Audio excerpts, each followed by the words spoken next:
Dios que estás en los cielos, te damos muchas gracias porque siempre que acudimos a ti, en ti encontramos refugio. Te doy muchas gracias esta noche por el privilegio de estar en este hogar que se ha convertido en la casa de Dios y la puerta del cielo. Te suplico, Señor, que tu presencia esté con nosotros y ahora que seas propicio a cada pedido. Hemos levantado nuestras manos porque necesitamos de ti.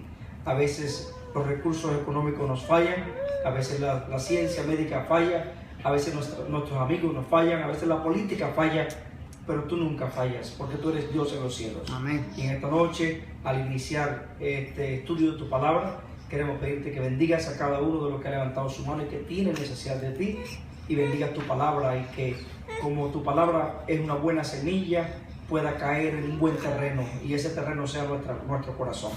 Y esa semilla pueda crecer, fortalecerse, y haga de nosotros hombres y mujeres de fe. En el nombre de Jesús, amén. Amén. Le estoy invitando para el próximo sábado. El próximo sábado vamos a tener el Día de la Hispanidad en la iglesia de Éfeso. Wow, eso va a ser, ya mañana, ya me he puesto a correr buscando banderas por aquí, banderas por allá. Y guay, vamos a traer gente de algunos lugares y les invito. El sábado va a ser un día bien especial para la iglesia de Éfeso. 3500 del Northwest, 25 Avenida, allí en el norte de Miami. Muy bien. La vez pasada, cuando vinimos, le dijimos que íbamos a estudiar un tema. Es una deuda. ¿Ok? Es una deuda. Voy a pagarla hoy. Pero quiero que alguien me diga de qué era. ¿Se acuerdan? La próxima vez que me inviten, y ahí pusimos este día de fecha, dijimos, vamos a estudiar el tema tal. Y a mí no se me olvidó, yo dije, hoy tengo que ver. Ahí lo tenemos en agenda puesto. A ver, Todos estuvimos aquí. Mira, yo. Los que no estuvieron tan multiplicados. Ok, ¿cuál es la iglesia verdadera? Ese era el tema. La vez pasada estudiamos 7 grandes verdades en la palabra de Dios. Esta noche vamos a ver cuál es la iglesia verdadera. ¿Saben ustedes? Miren, no sé si a ustedes les sucede como a mí, pero hoy día hay muchas iglesias. La verdad es que cualquiera se anima y dice, vamos a hacer una iglesia, hacen una iglesia aquí, una iglesia allá, y una iglesia por allá, y otra iglesia. Están todos los días saliendo iglesias. Aquí en Miami eso es increíble la cantidad de iglesias que hay. Yo viví en una ciudad allá arriba al norte de Florida que se llama Avon Park. Avon Park está lleno de iglesias por todos lados. Y entonces, a la hora de la verdad uno dice, ¿dónde voy a ir? ¿A cuál voy? Si todas dicen que tienen la verdad. Si vas con el católico, ¿quién es el verdadero? Los católicos dicen nosotros. Si vas con el bautista, ¿quién es la verdad? Nosotros. Si vas con el pentecostal, ¿quién es la verdad? Nosotros. Si vas con el testigo de Jehová, ¿quién es la verdad? Nosotros. Si vas con el adventista, ¿quién es la verdad? Nosotros. Si vas con los mormones, dicen, ¿quién es la verdad? Nosotros. Si vas con los musulmanes, dicen, nosotros somos la verdad. Entonces, ¿dónde ir hoy? ¿Cómo encontrar la iglesia verdadera? Para esto quiero decir lo primero. Miren, Dios siempre ha tenido gente fiel que lo sigue por encima del grupo, de la cantidad. Por ejemplo, en la antigüedad había muchos hombres, pero Dios llamó a un hombre llamado Abraham.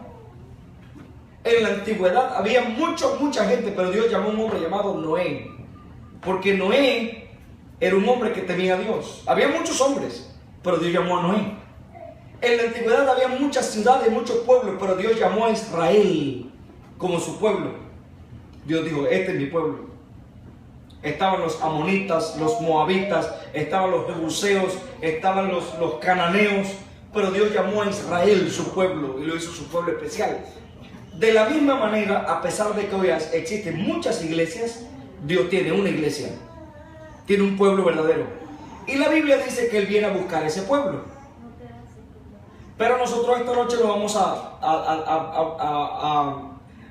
conversar sobre una retórica barata. Vamos a hablar de lo que dice la Biblia. ¿Qué dice la Biblia sobre este tema?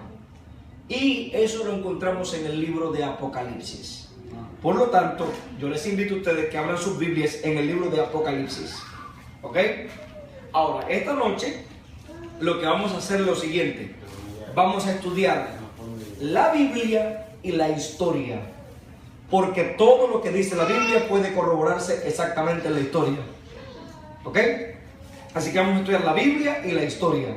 para comprobar cómo en la historia se cumple lo que dice la Biblia. Y vamos a buscar Apocalipsis capítulo 12. ¿Ok? Capítulo 12. Vamos a leer algunos versículos para establecer el contexto. O sea, no podemos buscar. Dice una regla de interpretación de la Biblia. Dice que si tú tomas un texto de la Biblia fuera de su contexto, lo haces un pretexto. Por ejemplo, dice, hay un versículo de la Biblia que dice: Judas fue y se ahorcó. Entonces viene una persona que no tiene en cuenta ese principio de interpretación y dice: déjame ver qué me sale en la Biblia hoy para mí. Y así se abre la Biblia y lee: Judas fue y se ahorcó. Dice: no, eso no es para mí. La vuelve a cerrar y dice: a ver, va la segunda vez. Cuando lo abre hay un texto que dice: ve tú y haz lo mismo. Y lo cerró. ¿Por qué? Porque esa persona no tuvo en cuenta el contexto. Judas fue y se ahorcó porque se le remordió su conciencia haber entregado a Cristo. Pero ve tú y haz lo mismo no se refiere a Judas, se refiere al buen samaritano. Ven cómo el no establecer, el no respetar la regla de interpretación me puede a mí hacer cometer errores. Por lo tanto, vamos a leer el contexto. Vamos a leer capítulo 12 de Apocalipsis desde el versículo 1 y vamos a encontrar allí que hay una guerra. Dice, eso habla de una guerra, de una batalla. Es una batalla entre el bien y el mal, es la batalla entre Cristo y Satanás. Y comienza la narrativa diciendo así: una gran señal apareció en el cielo, una mujer vestida de sol, con la luna debajo de sus pies, y sobre su cabeza una corona de 12 estrellas.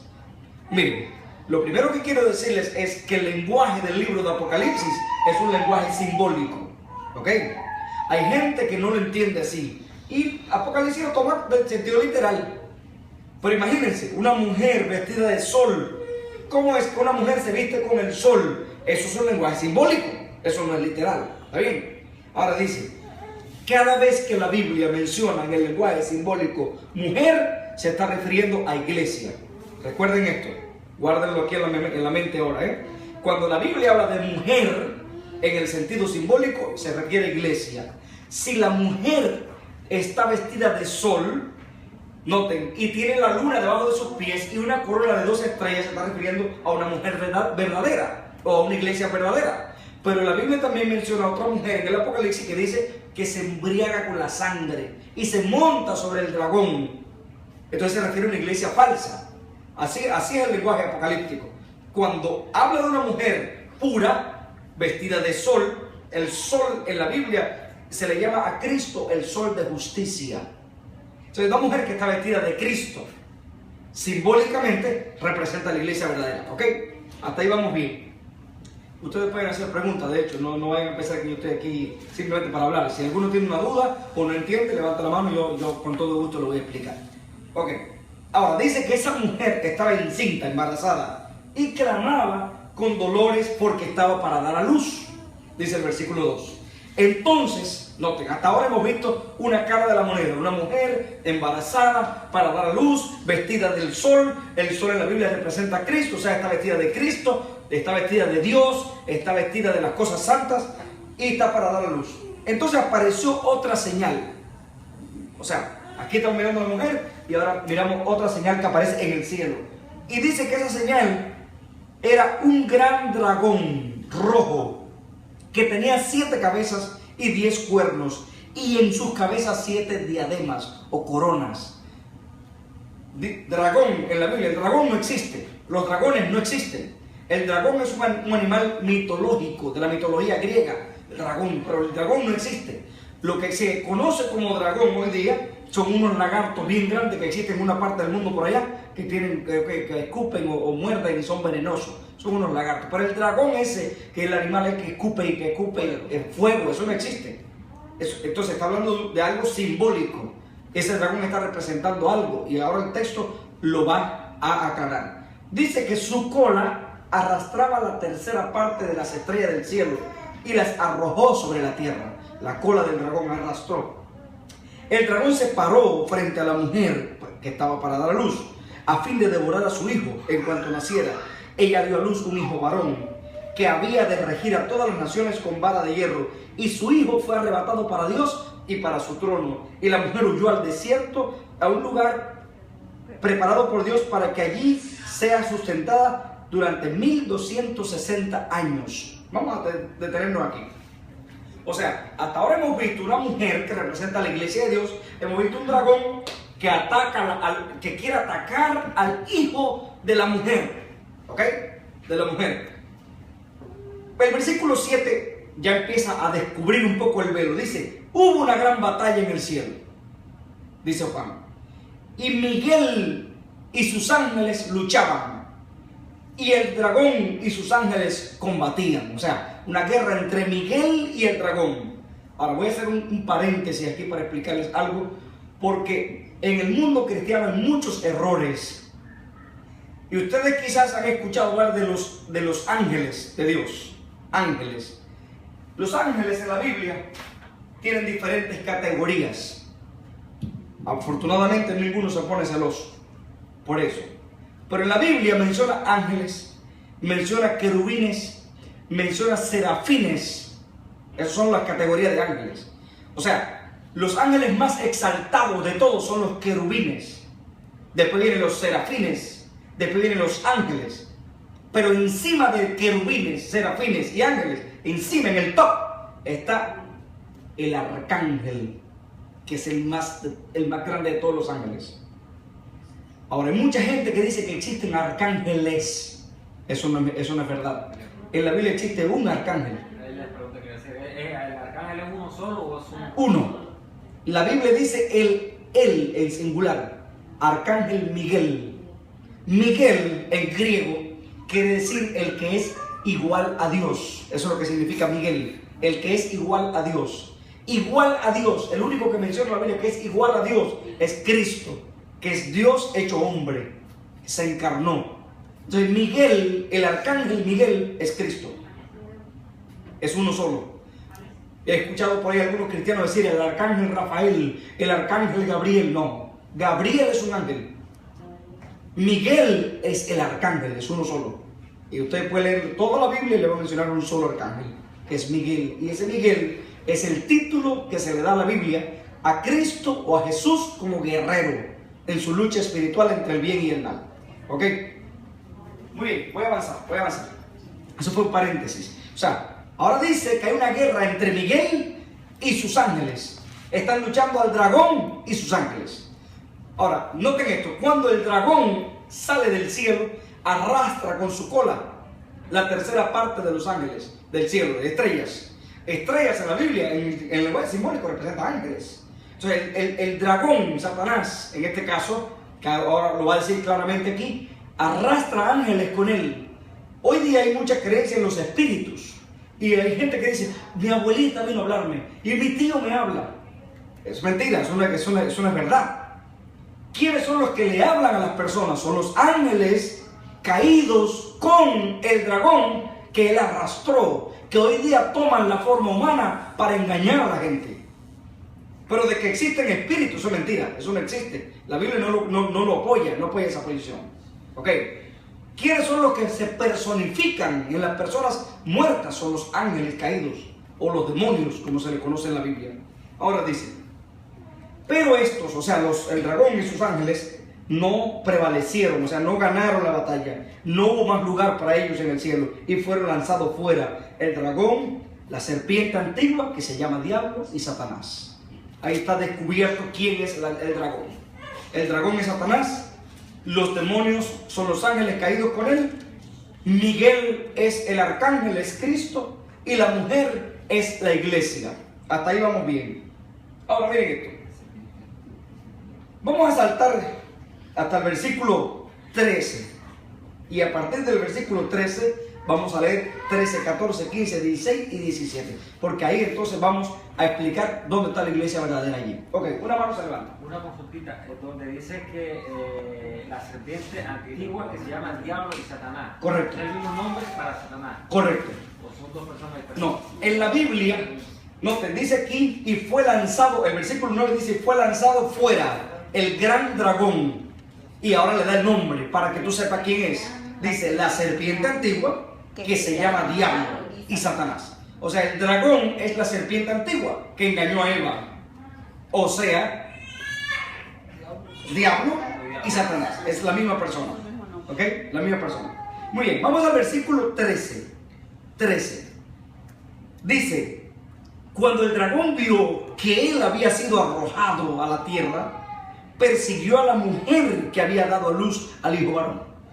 Miren, siempre ha sido la función del diablo perseguir a la iglesia, a la mujer. Desde el mismo inicio, persiguió a Eva y la hizo caer. Eva está representando a la raza humana, a la iglesia de Dios. Y el dragón a partir de ese momento empieza a perseguir a la iglesia de Dios. Cada vez, escuchen esto, cada vez que se levantaba alguien noten, cuando Eva cayó en pecado y se descubrió que había en pecado, Dios viene, ellos huyeron de la presencia de Dios. Y cuando Dios lo descubre, le dice Dios a la mujer, ¿qué hiciste? Ay, la serpiente me engañó y comí. Y Adán, ¿qué hiciste? La mujer que me diste me engañó. Adán le echó la culpa. Eva le echa la culpa a la serpiente. Adán le echa la culpa a Eva. O sea, nadie quiere tener culpa del pecado. Entonces dice Dios, está bien, vamos a hacer una cosa. Ustedes están vestidos con hojas, pero esas hojas se van a secar. Y cuando se sequen las hojas, se van a ver desnudos y van a sentir vergüenza. Por lo tanto, vamos a hacerle una ropa que perdure, que dure bastante. Adán, cuando Dios creó a Adán, Adán le puso nombre a los animalitos. Al perro le puso perro, al caballo caballo, al burro burro, al este, al otro. Y a los corderitos, a la oveja le puso oveja, cordero. Y ahora Dios le dice a Adán, toma un cordero, Adán. Adán viene y le echa los brazos al corderito, el corderito viene y se refugia, porque Adán estaba acostumbrado a eso. Todos los días Adán le daba los abrazos a los animales que le había puesto nombre. El cordero viene para donde está Adán. Eva toma un corderito, Eva, y viene el corderito ahí, se refugia en los brazos de Adán, contentico, esos animalitos ahí, bien temerosos, bien frágiles, bien buenos los animalitos. Y ahora Dios le entrega a Adán un objeto filoso, que tiene filo. Y Dios le dice a Adán, pónselo en el cuello. Y Adán se lo pone. Y cuando Adán le pone aquel objeto filoso en el cuello, aquel corderito empieza a sentirse mal. Y empieza a sufrir. Y ahora Dios le dice, hunde eso en el cuello del corderito. Y Adán lo hunde y Adán ve que del corderito empieza a salir sangre. Y ese animalito empieza a retorcerse y a morirse. Y entonces Adán le dice a Dios, pero que se está muriendo, haz algo por él. Y Dios le dice, ahora estás entendiendo que ese animalito no tiene culpa de ningún tipo y tiene que morirse para vestirte a ti, para que tú no andes desnudo. De la misma manera, el Hijo de Dios tendrá que venir aquí a la tierra para morir y para que el ser humano no tenga vergüenza eterna. O sea, todo el que se acerca a Dios y a Cristo y acepta el sacrificio de Cristo no tiene por qué estar desnudo espiritualmente. Y Adán entendió la lección, Eva también entendió la lección. O sea, Dios le prometió un Salvador. ¿Qué hace Satanás? Satanás está escuchando la conversación entre Adán y Eva y Dios. Y dice Satanás, a partir de ahora yo voy a matar todo lo que parezca simiente, todo lo que parezca el Hijo de Dios. Por eso cuando Eva tiene su primer hijo varón, que le puso Caín, ¿qué pensó Satanás? Aquí viene la simiente, hay que destruirlo. Y confunde a Caín y amargó la mente de Caín. Cuando nace el segundo varón, que se llama Abel, dice, era inclinado a las cosas de Dios. Entonces, ¿qué hace Satanás? Incita a Caín para que mate a Abel. Y mató a Caín a Abel. Y a partir de ese momento, Satanás empieza una cacería en contra de lo que se asemeje a la iglesia de Dios. Por eso dice aquí, cuando el dragón, la serpiente antigua, el versículo 13, vio que había sido arrojado a la tierra, persiguió a la mujer que había dado al hijo varón. O sea, persiguió a la mujer, a la iglesia de Dios. Le empezó a perseguir. Pero dice el versículo 14, a la mujer se le dieron 2 alas de una gran águila para que volara de la presencia de la serpiente o del dragón al desierto, donde sustentada por un tiempo, tiempos y la mitad de un tiempo. Aquí vamos a explicar eso ahora en detalle, porque no se me desesperen. Noten esto, ya aquí está hablando de un evento histórico que se puede comprobar en la historia, valga la redundancia. En este caso, la mujer que está representando, la que da al hijo varón, se está refiriendo a la iglesia cristiana. ¿Ok? En ese caso, dice, la serpiente persiguió a la mujer que dio al hijo varón. Se refiere a la iglesia cristiana, la iglesia que Cristo fundó. Cristo fundó una iglesia en 12 apóstoles, tenía la base de la iglesia, o sea, la base era Cristo, pero Cristo llamó 12 apóstoles, los entrenó y después les dijo, salgan a predicar. Yo soy la cabeza, yo soy la base, yo soy la piedra angular donde esta iglesia se sostiene, salgan a predicar. Y el diablo entonces empieza a perseguir esa iglesia, pero dice que a esa iglesia se le dieron alas y huyó. Y fue sustentada, o fue escondida, o fue, dice, al desierto, y allí estuvo en el desierto por tiempos y la mitad de un tiempo. Miren, vamos a ponerlo fácil. ¿Qué significa tiempo? Tiempos y la mitad de un tiempo. Para ponerlo claro en el lenguaje profético, cuando la Biblia proféticamente habla de tiempo, se refiere a un año. Cuando habla de tiempos en plural, se refiere a un año, a 2 años o más. Y cuando habla de medio tiempo, se refiere a medio año. Ahora, ¿qué significa eso en la historia bíblica? Si tú sumas un año más tiempos, que son 2 años, más medio tiempo, o sea, son 3 años y medio. 3 años y medio tienen 1260 días. Tú calculas, 3 años y medio te va a dar 1260 días. Pero en la Biblia hay un principio en Números y en Ezequiel que dice que proféticamente un día se refiere a un año, porque se cuenta un día por año. Ese es el principio de interpretar los años bíblicos, los años proféticos, los días proféticos, perdón, se interpretan un día por un año. Por ejemplo, si la Biblia habla de 70 semanas, ¿cuántos años son? 470, ¿no? ¿Está cerca? 490, ¿no? 490. 490. ¿Por qué? 7 días tiene una semana y son 70 semanas. Y son 70 semanas, entonces son 490. O sea, 70 semanas tienen 490 días. Por lo tanto, si son un día por año, se refiere a 70 años, a 490 años. ¿Estamos de acuerdo? Ok.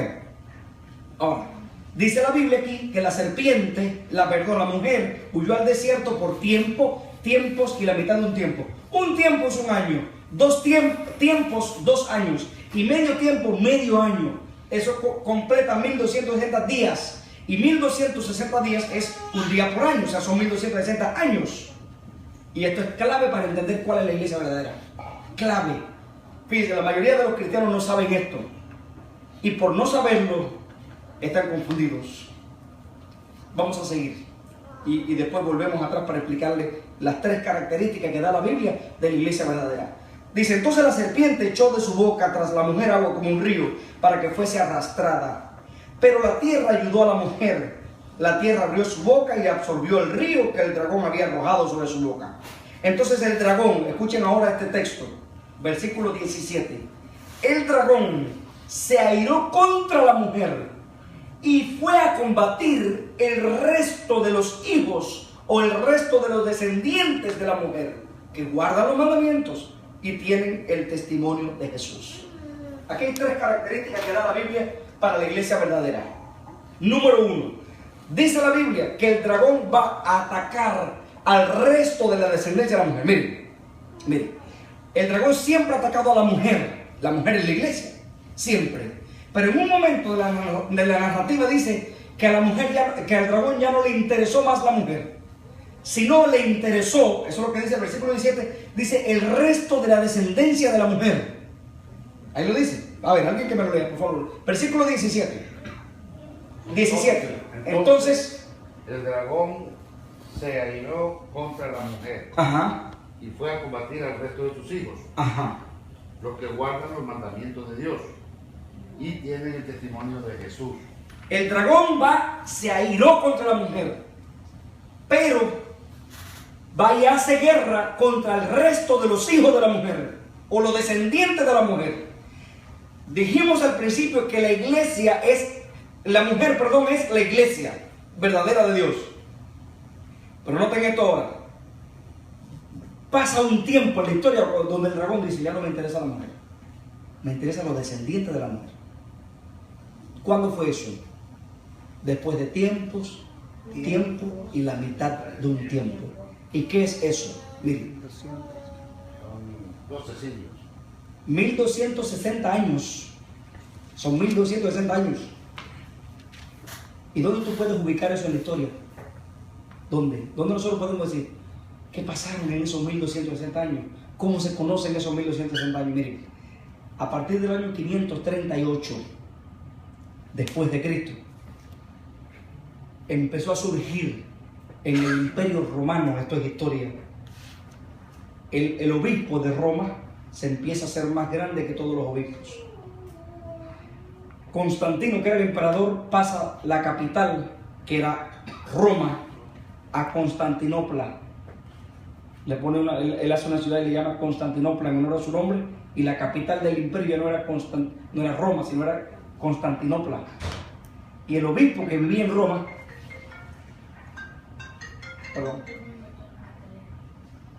el obispo que vivía en Roma se hace cabeza de la iglesia y empieza a crecer, a crecer, a crecer, al punto que la gente empieza a llamarle papá al obispo de Roma.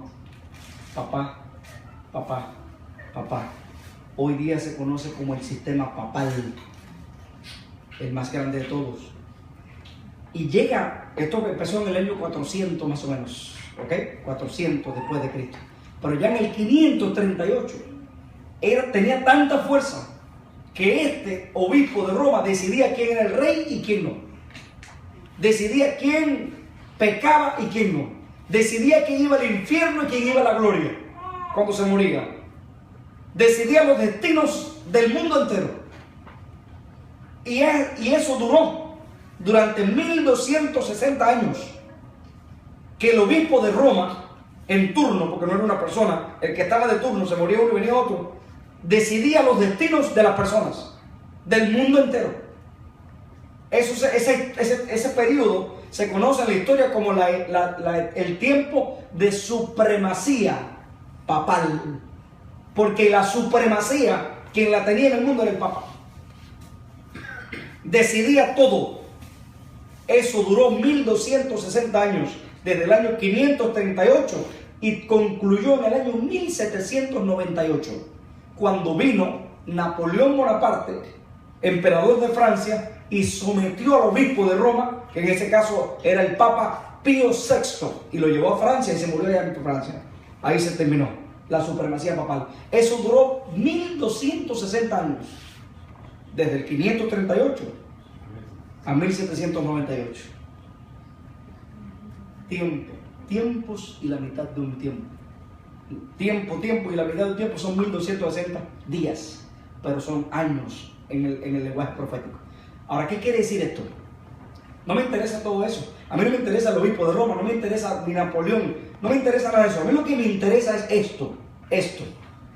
Sucede que la mayoría de las iglesias que hoy nosotros conocemos como iglesias protestantes surgieron por los años 1500. ¿Saben lo que quiere decir eso? Por ejemplo, ahora vienen los bautistas y me dicen, nosotros somos los verdaderos. Los primeros. Y yo les digo, pero la Biblia dice que el diablo va a atacar a los hijos de Dios, especialmente al fin del tiempo.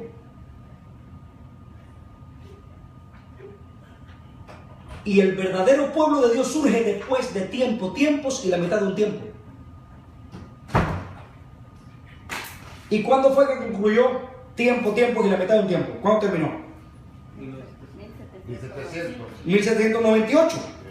O sea, el pueblo de Dios, el verdadero, surgiría después de 1798, que es el diablo después de esa época cambia el foco y dice, no, me llama la atención esto para atacarlos, porque tiene algo especial. Los de antes fueron atacados, pero el diablo ahora cambia el foco. ¿Por qué? Porque le llama la atención, tienen algo especial. Pero eso no son los bautistas. ¿Por qué? Porque los bautistas surgieron por los 1500, o sea, antes de 1798. Así surgieron los pentecostales, los metodistas, los anglicanos, los luteranos, y la mayoría de las iglesias protestantes surgieron antes de 1798. Por lo tanto, no son el pueblo remanente de Dios o el pueblo del fin del mundo. o el pueblo verdadero de Dios. Pero saben, hay muchas iglesias que surgieron después de 1798. Hay muchas. Así que la primera característica que da la Biblia para el pueblo verdadero de Dios es que debe surgir después de 1798. La primera característica. Después de tiempos y la mitad de un tiempo. ¿Ok? Esa es la primera característica. Entonces, ahí yo empiezo a descartar. Si yo fuera, ahora me dan un paquete de iglesias y me dicen, busca la verdadera.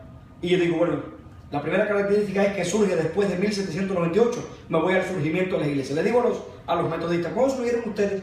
No, nosotros surgimos cuando los Wesley en Inglaterra y surgimos ante los 1500, 1600, 1700. Los metodistas no son el pueblo de Dios, el pueblo verdadero de Dios. Hay metodistas que son muy sinceros y que aman a Dios de todo corazón y que Dios los va a perdonar y los va a salvar. Pero como pueblo de Dios no son. ¿Ok?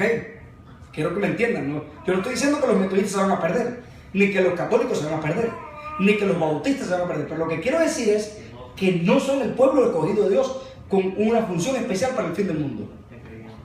¿Ok? Ahora, ¿por qué? Porque no surgieron después de 1798.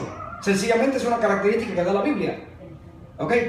Pero hay pueblos que sí surgieron. Hay iglesias que sí surgieron después de esta fecha.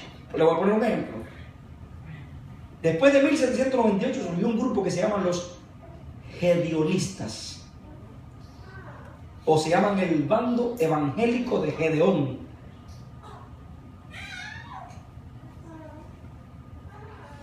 ¿Ok? Surgieron después de 1798.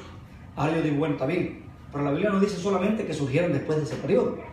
Dice la Biblia que el diablo los ataca porque surgen después de ese periodo. Y segundo, porque guardan los mandamientos de Dios. Así que yo voy a los gedeonistas y les digo, ven acá, ¿cómo ustedes surgieron? Para ver si son el pueblo verdadero. Ah, sí, nosotros surgimos después de 1798. Digo, puede ser que sean el pueblo verdadero. Puede ser que sean los gedeonistas. Les digo, ven acá, ¿y ustedes guardan los mandamientos? Y los gedeonistas me dicen, sí. ¿Todos los mandamientos? Sí. A ver, ¿cuántos mandamientos hay en la Biblia? ¿Cuántos mandamientos tiene la ley de Dios? 10. Y ustedes guardan el cuarto mandamiento que dice que el séptimo día de la semana es el día de reposo. Y los gedeonistas dicen, sí, nosotros lo guardamos. Porque los gedeonistas guardan el sábado también. Y les digo, bueno, otro grupo que surge después de 1798 son los testigos de Jehová. Los testigos de Jehová surgieron después de 1798. Y ahora yo les digo a los testigos, acá, ¿ustedes son el pueblo verdadero? Sí. ¿Cuándo surgieron? Después de 1798. Y voy con la segunda característica. ¿Guardan los mandamientos? Sí. ¿Y por qué no guardan el sábado? No, porque se quedó abolido en la cruz. Como dicen algunos. Es decir, quedó abolido en la cruz. Entonces, ¿por qué Mateo 5:17 Cristo dijo, no he venido a abrogar la ley, sino a darle su verdadero significado o cumplimiento? Entonces, definitivamente los testigos de Jehová no guardan el sábado, no guardan la ley de Dios. Y muchos cristianos que dicen guardarla no la guardan. Ahora, las tres características, la primera característica del pueblo remanente de Dios es que surgen después de 1798. La segunda característica es que guardan los mandamientos de Dios. Y la tercera característica es la que dice aquí, y tienen el testimonio de Jesucristo. Ok, así que el pueblo al cual el diablo ataca en el último fin del tiempo son aquellos, número 1, surgen después de 1798. Número 2, guardan los mandamientos. Y número 3, tienen el testimonio de Jesús. ¿Qué es el testimonio de Jesús? La Biblia da su propia interpretación. Si vamos a Apocalipsis 19:10, capítulo 19, versículo 10, ahí vamos a encontrar la respuesta de lo que es el testimonio de Jesús. 19:10 dice así. Vamos a leer 9 y 10 para entender a qué se refiere. Dice así, Apocalipsis capítulo 19, versículos 9 y 10. Y él me dijo, escribe, bienaventurados los llamados a la cena de la boda del Cordero. Además me dijo, estas son las palabras verdaderas de Dios. Y dice Juan, que es el que está escribiendo el texto, dice, yo me postré para adorarlo. Y él me dijo, no lo hagas. Yo soy consiervo tuyo y de tus hermanos que se atienen al testimonio de Jesús. Déjenme explicarles qué es lo que está pasando aquí. Juan está recibiendo el mensaje del ángel de Dios, de un ángel. Y cuando el ángel le dice, escribe aquí. Y cuando Juan empieza a escribir, dice Juan que él se postró para adorar al ángel que le está diciendo que escriba. Pero el ángel le dijo, no, espérate, no me adores a mí, yo soy un ángel. Yo digo, yo soy consiervo tuyo, yo soy un ángel, yo soy una criatura, como tú eres una criatura. Y ahora le dice, adora a Dios. ¿Me van entendiendo? Juan va a adorar a un ángel y el ángel le dice, no me adores a mí, adora a Dios. Y la respuesta viene ahora a lo que es el testimonio de Jesús. Dice, porque el testimonio de Jesús es el espíritu de la profecía. ¿Qué es el testimonio de Jesús? El espíritu de la profecía. Ahora, ¿qué quiere decir las tres características? Surgen después de tiempo, si la mitad de un tiempo. Segundo, guardan los mandamientos de Dios. Y tercero, tienen el testimonio de Jesús, que es el espíritu de la profecía o el espíritu de los profetas. Vamos a ir redondeando y concluyendo. La Biblia dice que el pueblo de Dios del último tiempo tendría estas tres características. Surgiría después de 1798 o tiempo, si la mitad de un tiempo. Guardaría los mandamientos de Dios y tendría el espíritu de la profecía o el espíritu de los profetas. Ahora, si nosotros nos ponemos a buscar ahora entre todos los círculos religiosos, todas las iglesias protestantes, evangélicas, y le ponemos ese test bíblico, vamos a probarlo si son o no el pueblo de Dios, vamos a encontrar lo siguiente. No todos surgieron después de ese tiempo señalado por la Biblia. Segundo, no todos guardan los mandamientos de Dios. Y tercero, no todos tienen el testimonio de Jesús, que es el espíritu de la profecía. Solamente hay un pueblo cristiano sobre la faz de la tierra que cumple esas tres características. Solo uno. Hay un pueblo que surgió después de 1798 que guarda los mandamientos de Dios, que creen en la vigencia de la ley de Dios. Y tercero, tienen el espíritu de los profetas.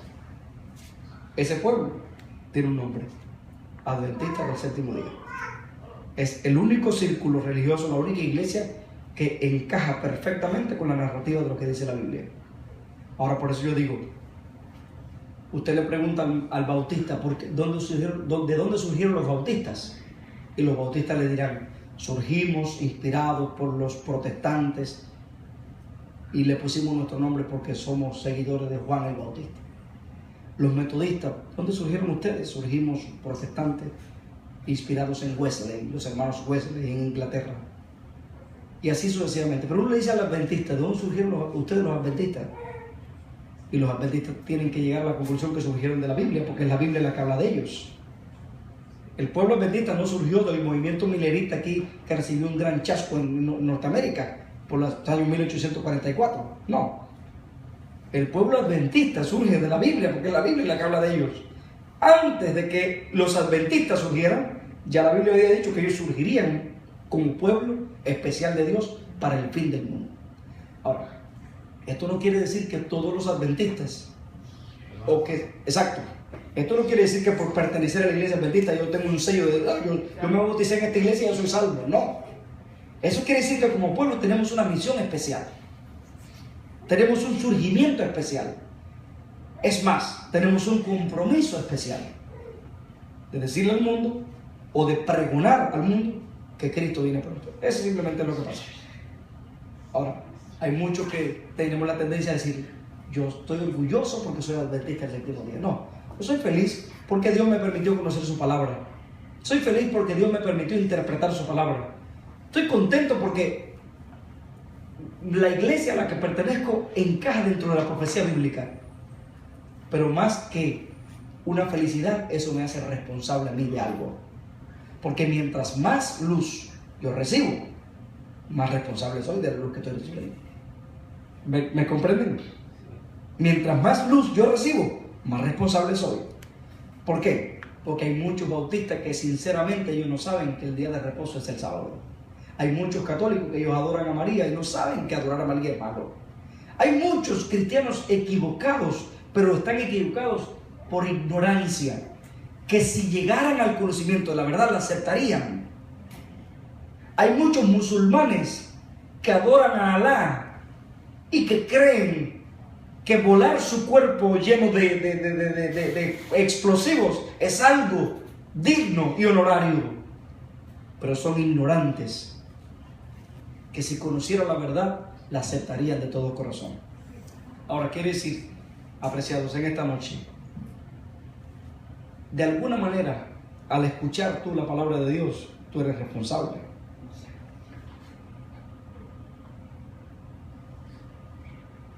Tú y yo somos responsables esta noche. Nosotros escuchamos que Dios tiene un pueblo aquí en esta tierra, un pueblo con una misión especial, con un propósito especial. Ahora tú eres responsable de decir, yo quiero pertenecer a ese pueblo o yo no quiero tener nada que ver con ese pueblo. En tus manos, en mis manos está la opción de pertenecer o no pertenecer, de aceptar o no aceptar. ¿Que la iglesia adventista sea perfecta? No. ¿Sabe por qué? Porque donde llega un ser humano, allí llegó la imperfección. Hay muchas personas que me dicen, yo estoy buscando la iglesia perfecta. ¿Y sabe cuál es mi consejo? Les digo, pero la vas a encontrar. Y si la encuentras, cuando llegues, se convertirá en imperfecta. Porque donde quiera que haya un ser humano imperfecto, allí va a haber imperfección. Porque la iglesia no la hace perfecta a los seres humanos, la iglesia la hace perfecta el que la hizo. Y el que hizo la iglesia fue Cristo. Y por eso la iglesia, que fue fundada por Cristo, es iglesia perfecta. El cielo no va a estar habitado por seres humanos perfectos. Va a estar habitado, cuando Cristo regrese, por pecadores que se arrepintieron y que van a seguir un proceso de perfección a medida que crecen y se acercan a Dios. Pero somos seres humanos pecadores arrepentidos.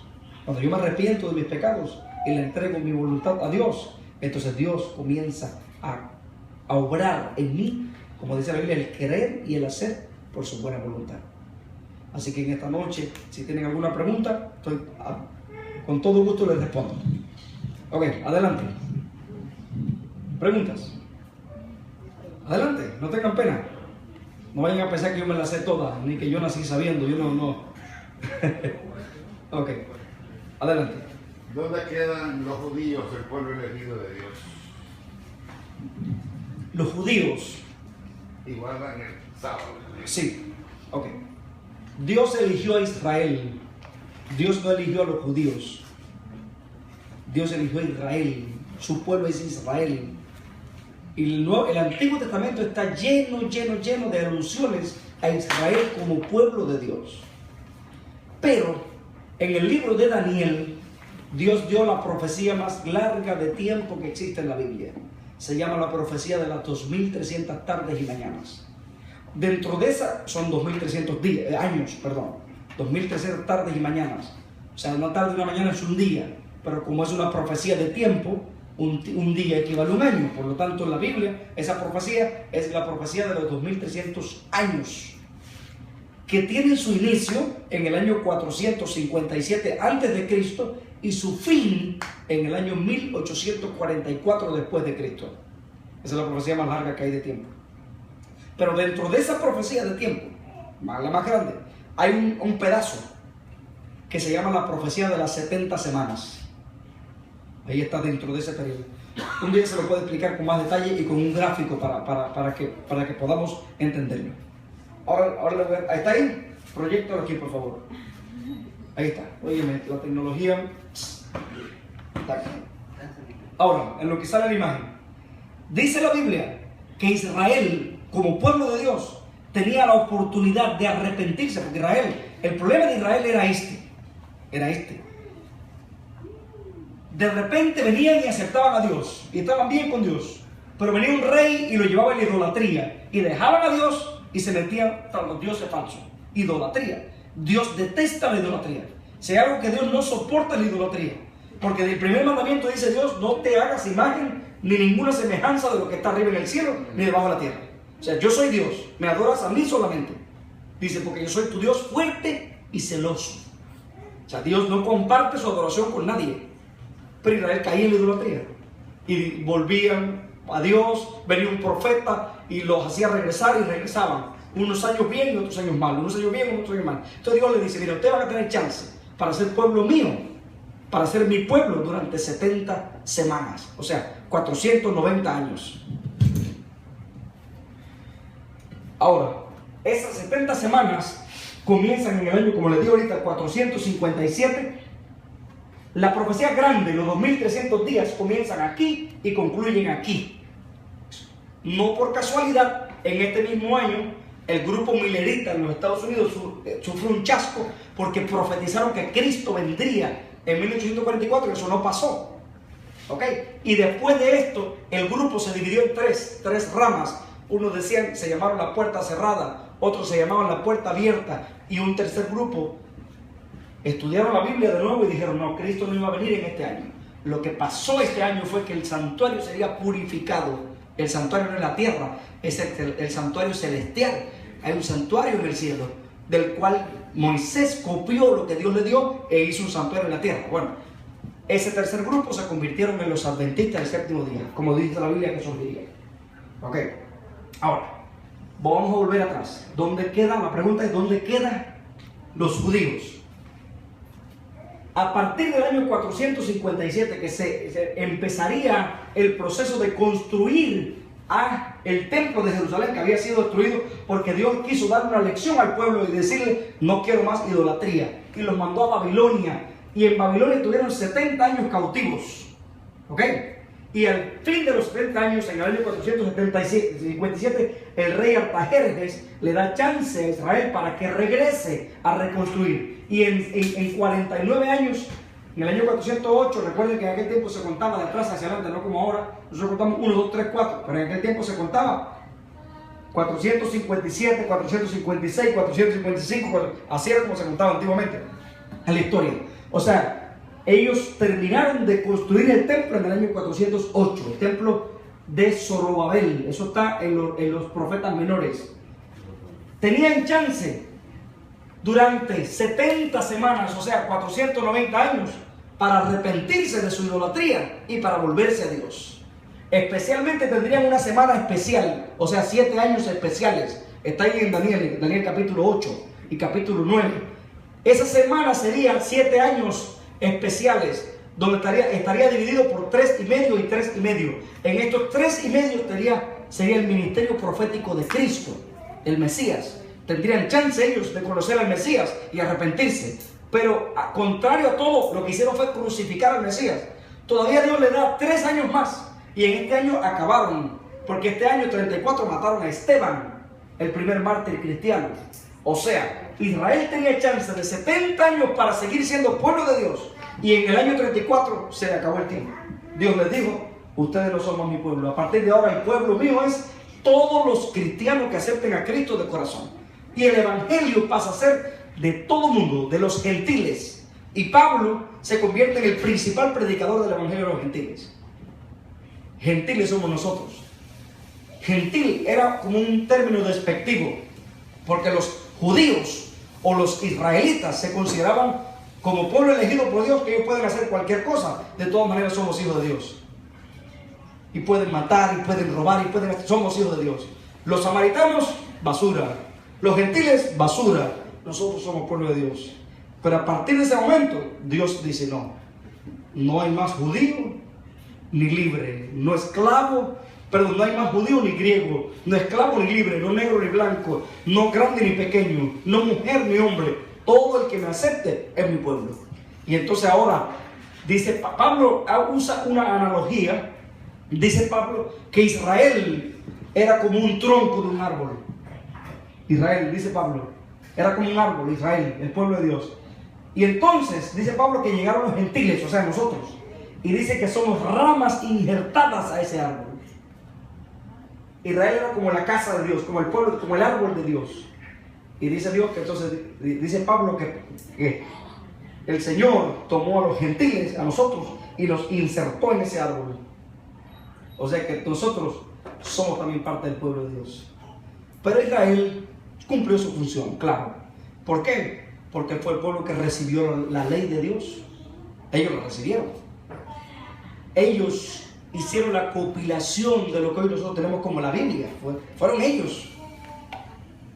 Es más, miren, ayer yo me fui viajando y yo hablaba con un muchacho que iba conmigo viajando y me dice, pastor,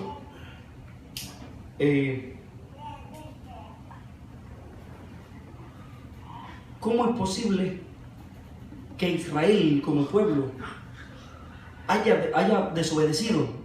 Yo le digo, no, Israel cumplió una función. Ellos, gracias a ellos nosotros tenemos la ley. Gracias a los israelitas tenemos la Biblia. Y saben otra cosa que tenemos muy importante gracias a los judíos: la observancia del día de reposo correcto. Porque hay mucha gente que dice, a mí no me importa, yo adoro a Dios el lunes. Algunos dicen que el séptimo día de la semana es el domingo. ¿Sabían eso? Hay algunos que dicen, la semana tiene 7 días. ¿Quién inventó el año? ¿Quién inventó el año? Los romanos. Ellos hicieron un calendario y dijeron, bueno, papá, 365 días, un año. Los romanos. ¿Quién inventó el mes? Los meses. ¿Ellos mismos? Los romanos, también los persas también tuvieron un mes, los judíos también tenían una forma de contar el mes. ¿Quién inventó la semana? Dios. La semana de 7 días la hizo Dios. Ahí lo dice en el principio, en Génesis. Y dice la Biblia que el primer día, segundo día, tercer día, cuarto, el séptimo día dice Dios, es mío. Reposé. Y todo el mundo tiene que reposar el séptimo día. Ahora yo le voy a preguntar, ¿cómo tú sabes que, por ejemplo, hoy es jueves, que ahorita es viernes, mañana, y mañana la puesta de sol, porque dice la Biblia que el día comienza la puesta de sol? Para nosotros, los romanos inventaron que el día comienza a las 12 de la noche. Pero para Dios el día comienza ahora. O sea que ya nosotros estamos en viernes, según la Biblia. Por eso dice que el día de reposo comienza el viernes en la tarde. Cuando se pone el sol ya es sábado. Por eso que you got it. Entonces, ¿pero quién inventó eso? Dios lo inventó. Eso que lo inventó fue Dios.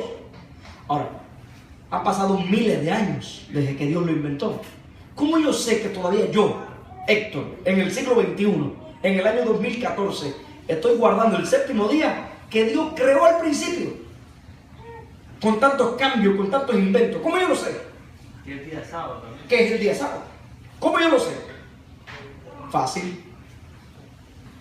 Es más, yo les explico a mis amigos que no son adventistas, les digo, mira, si Adán y Eva hubieran estado aquí todavía, aquí ahora, hoy, si Adán y Eva nunca hubieran pecado, de todos los días de la semana, ¿cuál creen ustedes que estaríamos guardando nosotros?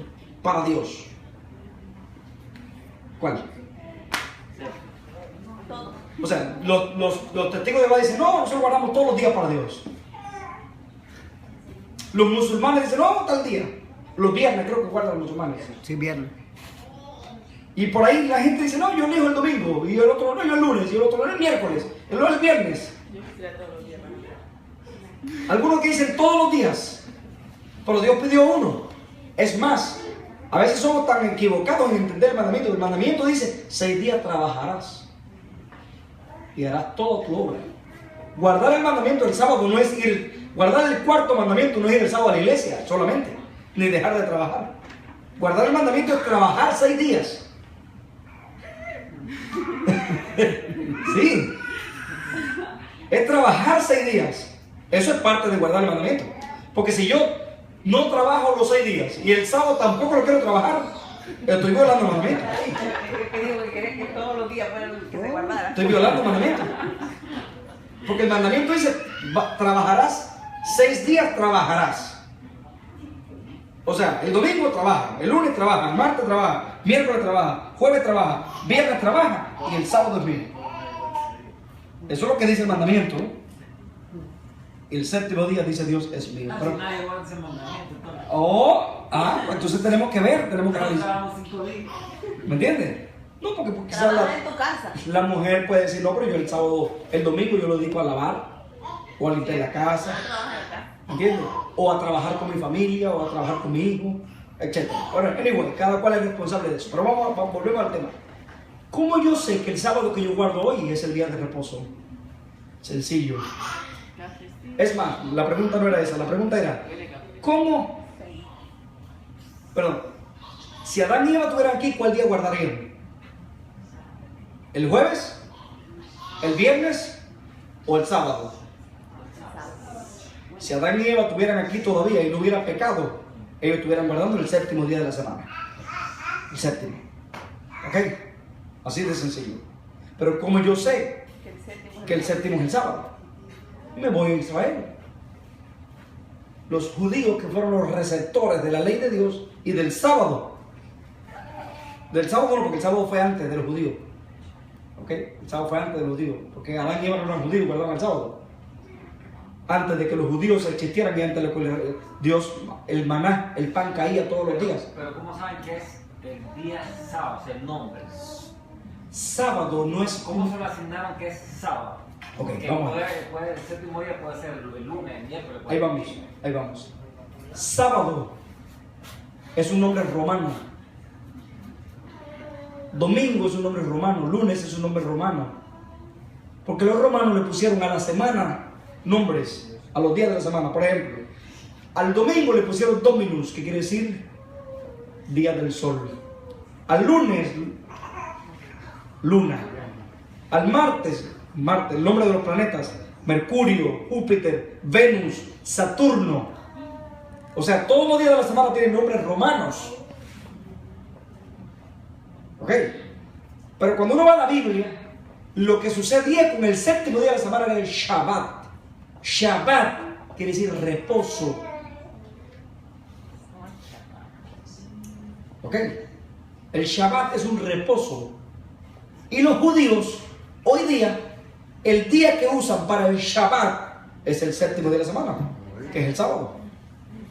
Por lo tanto, el día viernes por la tarde, ellos cesan de hacer todo. Y el sábado lo dedican a Dios, porque es el Shabbat. Ahora, si ellos que guardaron la ley, que recibieron la ley, que durante siglos y siglos han guardado el sábado sin fallar, o todavía guardan el séptimo día de la semana, pues yo guardo el séptimo día de la semana también. Primero, porque si Adán y Eva estuvieran aquí, lo harían. Y segundo, porque los judíos, que fueron los receptores, todavía lo guardan. Por lo tanto, nosotros no estamos equivocados al guardar el sábado como el Shabbat, como el séptimo día de la semana, como el día de reposo. ¿Ok? Muy bien. Entonces, ¿dónde quedan los judíos? Los judíos tuvieron su oportunidad y Dios les dijo, ya ustedes como pueblo no tienen derecho a salvación. Individualmente todos los judíos que quieran.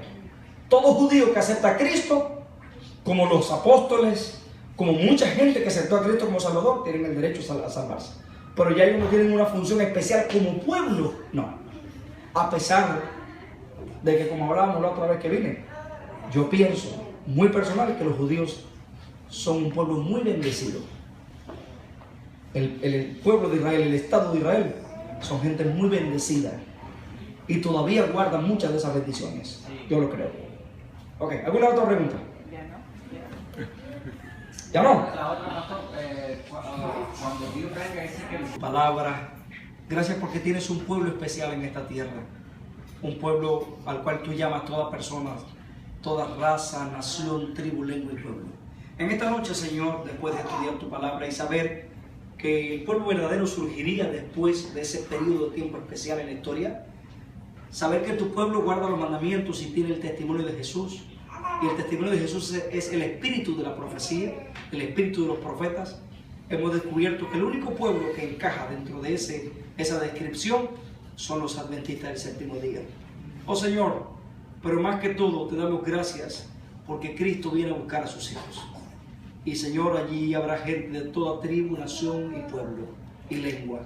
Permite que todos los que estamos aquí esta noche, comprendiendo el llamado que tú nos haces a formar parte de tu pueblo, respondamos y nuestros corazones no sean endurecidos por la glotonería y por el secularismo que reina en esta tierra. Señor, permite que podamos tener todos una buena noche, que nuestro sueño sea reparador y mañana al levantar los ojos a la vida, que podamos glorificar tu nombre. Si alguno ha cometido pecado, perdónale. Y Señor, si alguno está enfermo, sánale. Y especialmente, Señor, si alguno se siente deprimido o acongojado, muéstrale que en ti hay poder para sanar toda enfermedad, toda dolencia. Ahora, Señor, bendice este hogar y bendice a cada uno. Lo pedimos en el nombre de Jesús. Amén. Amén. Amén.